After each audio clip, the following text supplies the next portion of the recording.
حضرت ابو ہریرہ رضی اللہ تعالیٰ عنہ سے روایت ہے،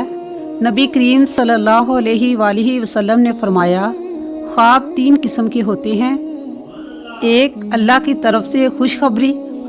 دوسرے دل کے خیالات، اور تیسرے شیطان کی طرف سے خوف زدہ کرنے کے لیے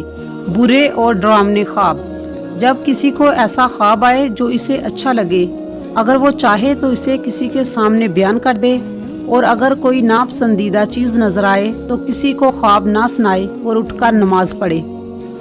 حضرت عبداللہ بن مسعود رضی اللہ تعالیٰ عنہ سے روایت ہے،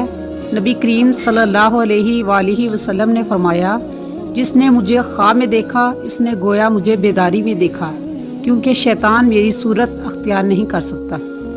حضرت عبداللہ بن عباس رضی اللہ تعالیٰ عنہ سے روایت ہے، رسول اللہ صلی اللہ علیہ وآلہ وسلم نے فرمایا،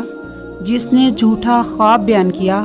اس سے جو کہ 2 دانوں کو ایک دوسرے سے گرہ لگانے کا حکم دیا جائے گا،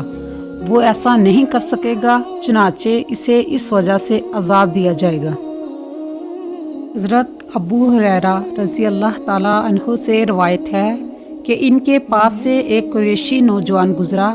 جو موٹے کپڑے کی چادر زمین پر گھسیٹ رہا تھا۔ انہوں نے فرمایا، بھتیجے، میں نے رسول اللہ صلی اللہ علیہ وآلہ وسلم سے سنا، آپ فرما رہے تھے، جو شخص تکبر کی وجہ سے اپنا کپڑا گھسیٹ کر چلتا ہے،